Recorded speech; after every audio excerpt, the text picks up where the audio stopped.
আসসালামু আলাইকুম সম্মানিত দর্শক মণ্ডলী। এনসিপির মুখ্য সমন্বয়ক নাসিরউদ্দিন পাটোয়ারি কয়েকদিন পূর্বে একটি সভায় তিনি প্রকাশ্যেই উদ্ভট একটা কথা বলেছেন, ফেব্রুয়ারিতে নির্বাচন হবে না।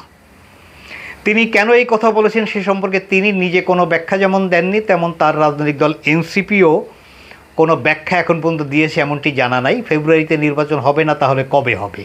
ফেব্রুয়ারিতে নির্বাচন কেন হবে না, এই সমস্ত প্রশ্নের উত্তর পাওয়া যায়নি।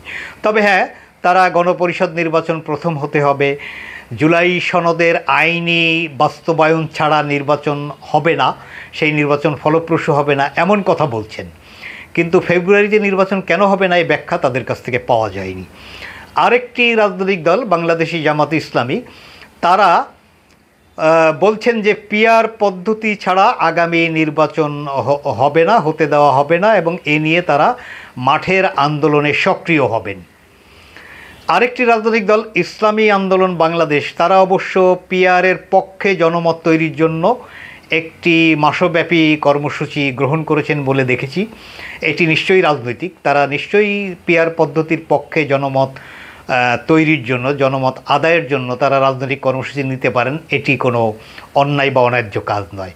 তবে জামাতে ইসলামী যেভাবে বলছেন যে পিআর পদ্ধতি না হলে আগামী নির্বাচন হবে না, কিংবা হতে দেওয়া হবে না, কিংবা তারা মাঠে আন্দোলন করবেন, অলরাইট, মাঠে আন্দোলন করার রাজনৈতিক অধিকার তো যে কারোই আছে। পিআর পদ্ধতি ছাড়া বাংলাদেশের নির্বাচন হবে না, তাহলে কি হবে? পিআর পদ্ধতির আইনি কোনো ভিত্তি কি আছে? পিআর পদ্ধতির আইনি ভিত্তি তৈরি করতে গেলে সকল রাজনৈতিক দলকে তো একমত হতে হবে। সংবিধানে এখন যে অবস্থা বিদ্যমান, সংবিধান পরিবর্তন করার আইনি ভিত্তি কী? হ্যাঁ, বলতে পারেন সকল রাজনৈতিক দল একমত হলো, সনদ হলো, পরবর্তী সংসদ এটা রেকটিফাই করে নেবে। কেন সেটা নেবে? কেন? অন্য রাজনৈতিক দল তারা তো এ বিষয়ে একমত না। বড় রাজনৈতিক দল বিএনপি তো এ বিষয়ে একমত না। বিএনপির সঙ্গে যারা অ্যালায়েন্সে ছিলেন, যারা যুগপৎ আন্দোলন করেছেন ফ্যাসিবাদ বিরোধী, তাদের অধিকাংশই তো এই বিষয়ে একমত না। জামাত ইসলামীও একটা জোট করার চেষ্টা করছেন, ইসলামী আন্দোলন বাংলাদেশ এনসিপিকেও তারা কাছে টানার চেষ্টা করছেন। সেই জোট সম্মিলিতভাবে যদি পিআর পদ্ধতির পক্ষে থাকে, তাহলে তারা এটি তাদের নির্বাচনে ইশতেহারে দেবেন। জনমত যদি তাদের পক্ষে থাকে, পার্লামেন্টে যদি তারা সংখ্যাগরিষ্ঠ আসন পান, তাহলে পরবর্তী পার্লামেন্টে তারা এটা সংবিধানে সংযোজন করে পিআর পদ্ধতি চালু করতে পারেন। এটি হলো সহজ কথা। আর কঠিন কথা হলো পিআর পদ্ধতি বাংলাদেশের জন্য প্রযোজ্য কিনা। এই বিতর্কে খুব বেশি হালে পানি পেয়েছে যে পিআর পদ্ধতি বাংলাদেশের জন্য খুবই উপযুক্ত, এটা বলার কোনো কারণ এখন পর্যন্ত ঘটেনি। পিআর পদ্ধতি অনুপযুক্ত কি উপযুক্ত সেই বিতর্ক না করলেও এটি খুব সহজে বলা যায় পিআর পদ্ধতি বাংলাদেশের জন্য প্রযোজ্য না। পার্শ্ববর্তী নেপালে এই অভিজ্ঞতা তো আমরা দেখেছি, সেখানে 9 বছরে 8 বার সরকার পরিবর্তন হয়েছে এই পিআর পদ্ধতির কারণে। এছাড়া পিআর পদ্ধতির প্রতি এত আপনাদের যে ভালোবাসা, এটার তো গত কয়েক বছরের মধ্যে তো আমরা এই কথা শুনি। এমনকি ফ্যাসিবাদ বিরোধী আন্দোলনের সময় নির্বাচনের প্রসঙ্গেও তো কখনো আপনারা বলেননি যে ভবিষ্যতে পিআর পদ্ধতিই বাংলাদেশে প্রয়োজন হবে। তো একটা জরিপের কথা প্রায়ই বলেন, বিশেষ করে জামাত ইসলামীর নেতৃবৃন্দ, যে শতকরা 71% লোক নাকি পিআর পদ্ধতির পক্ষে।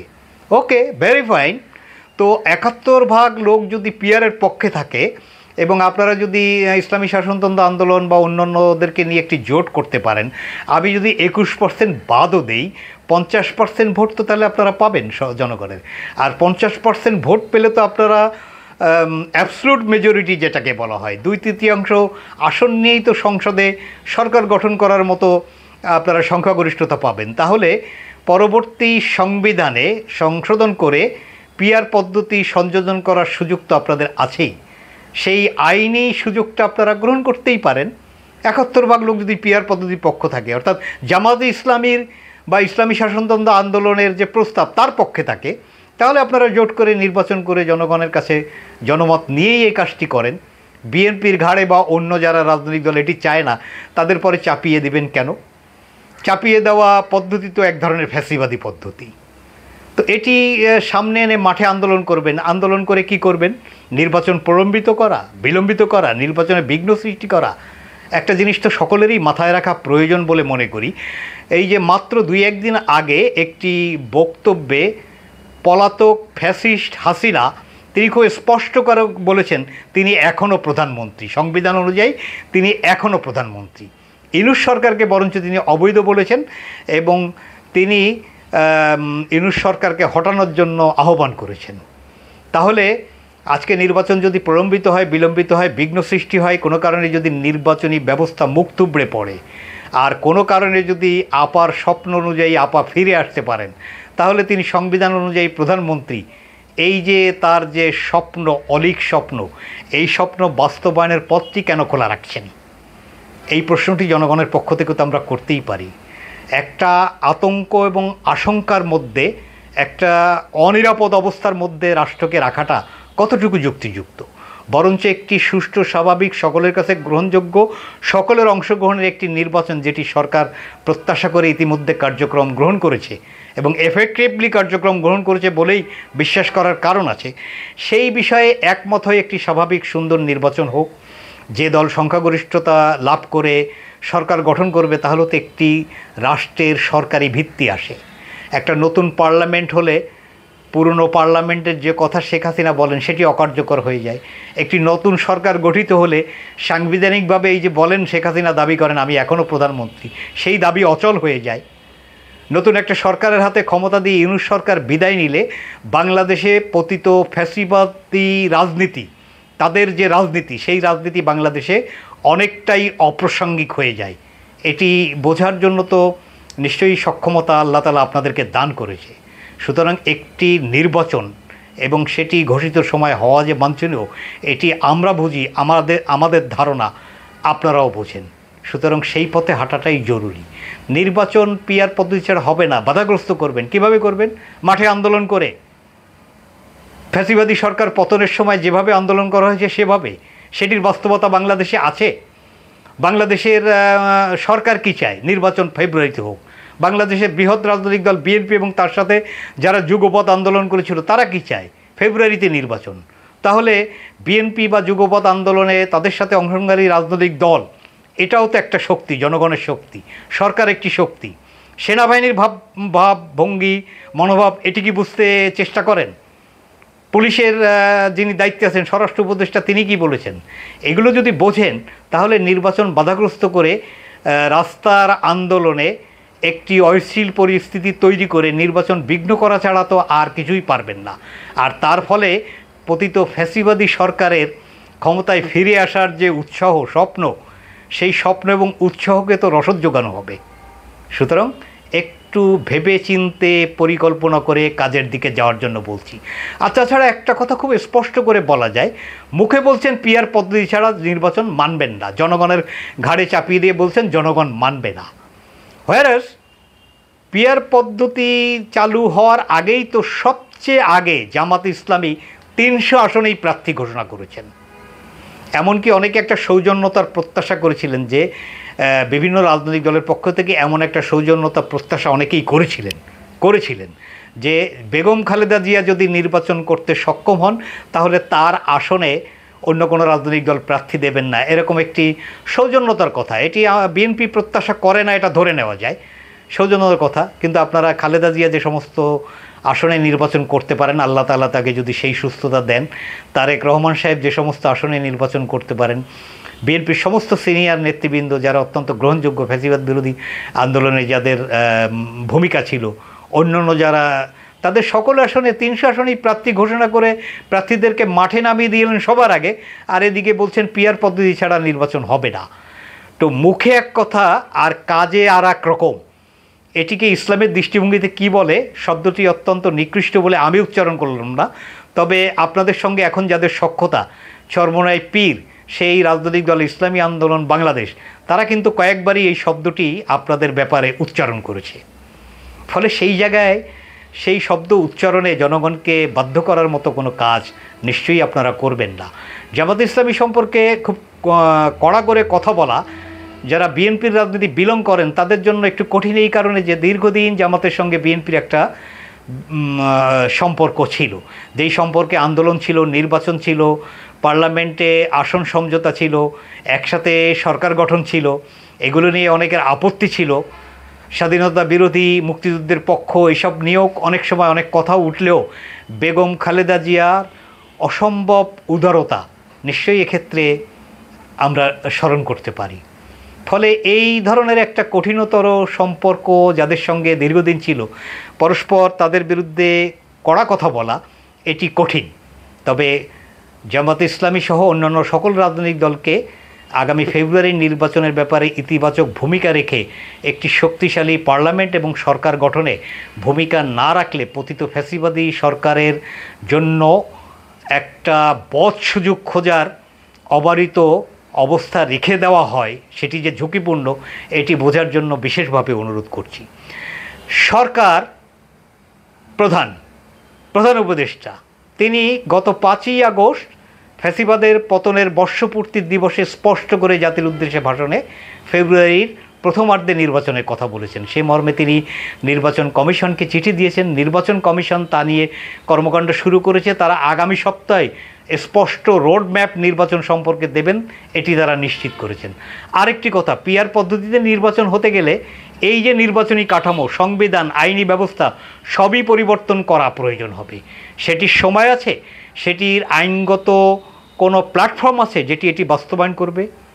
ফলে এই সব কথা সামনে এনে এক ধরনের অস্থিরতা তৈরি করা ছাড়া আর কিছুই বোধহয় আমাদের অর্জন সম্ভব কিনা এই প্রশ্নটি আবারও হিসাব করার জন্য বলছি। এবার আসেন নির্বাচন কমিশন হচ্ছে সবচেয়ে বড় ভূমিকা পালনকারী সংস্থা। তারা নির্বাচনের সমস্ত প্রস্তুতি নিয়েছেন এবং বর্তমান ব্যবস্থায় নির্বাচনের প্রস্তুতি নিয়েছেন। তারা ইতিমধ্যে যা যা করছেন প্রতিদিনই তারা প্রেস ব্রিফিং করে বলছেন। এরপরে নির্বাচনের সবচেয়ে বড় জায়গা কোনটি? আইন শৃঙ্খলা রক্ষাকারী বাহিনী। এটি কার নিয়ন্ত্রণে? স্বরাষ্ট্র মন্ত্রণালয়ের নিয়ন্ত্রণে। এখন দেখুন স্বরাষ্ট্র উপদেষ্টা কি বলছেন। তিনি স্পষ্টত বলছেন, প্রধান উপদেষ্টা ঘোষিত সময় নির্বাচন হবে। জনগণ যদি নির্বাচনে নেমে যায়, এই নির্বাচন বাধাগ্রস্ত করার শক্তি কারোরই নেই। স্বরাষ্ট্র উপদেষ্টা বলছেন, যিনি নির্বাচনে সবচেয়ে বড় একটি বিষয় আইন শৃঙ্খলা রক্ষার দায়িত্বে থাকবেন। এবার আসুন, বাংলাদেশে একটি স্বাভাবিক নির্বাচনে বিগত দিনের যতগুলি সুষ্ঠু, অবাধ, গ্রহণযোগ্য নির্বাচন হয়েছে, সেনাবাহিনীর একটি বড় ধরনের ভূমিকা, এক অর্থে বলা যায় একটা সবচেয়ে বড় ধরনের ভূমিকাই থাকে। সেনা প্রধান কি বলছেন শুনুন। দেশ এখন নির্বাচনের দিকে আছে। একটি অবাধ, সুষ্ঠু ও নিরপেক্ষ নির্বাচন অনুষ্ঠানে সরকারকে সহযোগিতা করবে বাংলাদেশ সেনাবাহিনী। এজন্য বাহিনী সব ধরনের প্রস্তুতি নিয়েছে। এবার আসুন, নির্বাচন সম্পর্কে এরপরে সবচেয়ে বেশি কাজ করবে কে? অর্থর একটা ব্যাপার আছে। অর্থ উপদেষ্টা কী বলছেন? কোনো ব্যক্তি বা দলের বক্তব্যে নির্বাচন বন্ধ হবে না। ইতিপূর্বে অর্থ উপদেষ্টা বলেছিলেন, নির্বাচনের তারিখ ঘোষণা হওয়ার পরে বিদেশি দাতারা অর্থ ছাড় দিতে শুরু করছে। বাংলাদেশের ব্যবসায়ীরা বলছেন, অস্থিতিশীল একটি সরকার ব্যবস্থা থাকার কারণে দেশি বিদেশি কোনো ব্যবসায়ীরই বিনিয়োগে আগ্রহী হচ্ছেন না। একটি নির্বাচিত সরকার হলে, একটি স্থিতিশীল পরিবেশ হলে দেশি বিদেশি ব্যবসায়ীরা বিনিয়োগে আগ্রহী হবেন, অর্থাৎ অর্থনৈতিক স্থবিরতা কাটবে। এবার আসেন, জুলাই আগস্টের আন্দোলনে এই সরকারের সাথে থাকা 2 জন উপদেষ্টা সরাসরি মাঠে থেকে ভূমিকা পালন করেছেন, জীবনের ঝুঁকি নিয়ে ভূমিকা পালন করেছেন। একজন ডক্টর আসিফ নজরুল আর একজন পরিবেশ উপদেষ্টা সৈয়দা রিজওয়ানা হাসান। আসিফ নজরুল কি বলছেন? নির্বাচন অনুষ্ঠানের দায়িত্ব হচ্ছে সরকারের, দলের না। নির্বাচন অনুষ্ঠানে সরকার দৃঢ়প্রতিজ্ঞ। আমাদের যত ধাপ আছে সব কিছুই আমরা মাথার মধ্যে এটাই রাখছি, ফেব্রুয়ারিতে নির্বাচন, আমরা ফেব্রুয়ারিতে চলে যাব, অর্থাৎ নির্বাচন শেষে ওনারা চলে যাবেন, সে কথাটি উনি দৃঢ়ভাবে উচ্চারণ করেছেন। পরিবেশ উপদেষ্টা সৈয়দা রিজওয়ানা হাসান, তিনি জুলাই আন্দোলনে একজন সরাসরি মাঠে থেকে ছাত্রদেরকে সাহস জুগিয়েছেন এবং তিনি অংশগ্রহণ করেছেন। তিনি কি বলছেন? এখন পর্যন্ত ইসিকে ফেব্রুয়ারিতে নির্বাচনের প্রস্তুতি নিতে বলা হয়েছে এবং ফেব্রুয়ারিতে নির্বাচন হবে। নির্বাচন নিয়ে রাজনৈতিক দলের হিসেব নিকেশ আছে, নিজস্ব রাজনীতি আছে, এটার সঙ্গে সরকারের অবস্থা বদলের কোনো সম্পর্ক নাই। অর্থাৎ স্পষ্টভাবে তিনি বলেছেন ফেব্রুয়ারিতে নির্বাচন হবে। তাছাড়া এনসিপি সরকারের এক ধরনের ব্লেসিং পায়, সরকারের পৃষ্ঠপোষকতা পায়, এই ধরনের অভিযোগ তো এনসিপি সম্পর্কে আছে। সেক্ষেত্রে এক প্রশ্নের জবাবে রেজওয়ানা হাসান স্পষ্ট বলেছেন, এনসিপির কথায় কিছু যায় আসে না, ফেব্রুয়ারিতে নির্বাচন হবে। এবার আপনি আসুন, আমরা একটু উচ্চারণ করি প্রধান উপদেষ্টার প্রেস সচিব, তার কথা নিশ্চয়ই প্রধান উপদেষ্টার কথা ধরে নেওয়ার যথেষ্ট সুযোগ আছে। তিনি কি বলছেন? নির্বাচন ফেব্রুয়ারিতেই হবে, কোনো শক্তি শক্তি নেই এটি প্রতিহত করবে। ইতিমধ্যে নির্বাচন পরিচালনার সঙ্গে সম্পৃক্ত সব দপ্তর বিষয়টি নিয়ে কাজ করছে। আমরা একটি শান্তিপূর্ণ নির্বাচন দেখতে চাই। সরকারের পক্ষ থেকে এতগুলো কথা আমি উচ্চারণ করলাম এই কারণে যে বাংলাদেশে যে সমস্ত রাজনৈতিক দল নির্বাচনকে বিলম্বিত করা, বিঘ্ন সৃষ্টি করা, বাধা সৃষ্টি করা, সে পিআরের নামে হোক আর যে নামেই হোক, এই ধরনের তৎপরতা পরিচালনার জন্য উদ্যোগ নিচ্ছেন অথবা তৎপরতা চালাচ্ছেন, তারা প্রকৃত অর্থে পলাতক ফ্যাসিবাদী সরকার যারা ফিরে এসে তারা সাংবিধানিক সরকার এই দাবির প্রেক্ষিতে আবার ক্ষমতা দখল করতে চান, বাংলাদেশকে আবার নিজেদের আয়ত্তে নিতে চান, ইউনূস সরকার অবৈধ বলতে চান, এই পলাতক ফ্যাসিবাদী সরকারের এই সমস্ত কথাকেই রসদ যোগাচ্ছেন বলেই বিবেচনা করার যথেষ্ট সুযোগ আছে। আমরা সকল রাজনৈতিক দল, সকল দেশপ্রেমিক রাজনৈতিক দল, জুলাই আগস্টে কন্ট্রিবিউট করা সকল পক্ষকে সুবিবেচনা প্রসূত সিদ্ধান্ত নিতে অনুরোধ করব। বাংলাদেশে একটি নির্বাচন হোক। আপনাদের প্রত্যেকেরই আলাদা পলিসি থাকবে, কেউ পিআর চাবেন, কেউ চাবেন না। সে সমস্ত ক্ষেত্রে আপনারা জনগণের কাছে যান, নির্বাচনী ম্যানিফেস্টোতে আপনাদের অবস্থান পরিষ্কার করেন। জনগণ আপনাদের অবস্থানকে সমর্থন করলে নিশ্চয়ই আপনারা আপনাদের দলীয় যে চিন্তা সেটি বাস্তবায়নের সুযোগ পাবেন। এই সহজ সরল কথাটি আমলে নিয়ে আশা করি আমাদের দেশের বিদ্যমান সকল রাজনৈতিক দল সঠিক ভূমিকা পালন করবেন। ফেব্রুয়ারিতে দীর্ঘদিন আমরা একটা ভোটের প্রত্যাশায় বসে আছি, জাতি বসে আছি। সেই ভোট অবাধ, সুষ্ঠু, উৎসবমুখর পরিবেশে ভোট, ফেস্টিভ্যালের মধ্য দিয়ে ভোট, এটি আমরা অ্যাচিভ করতে চাই।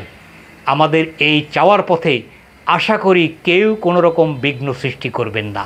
পরম করুণাময় আল্লাহ আমাদের সুবুদ্ধি দিক এবং আমাদের সহায় হন। আল্লাহ হাফেজ।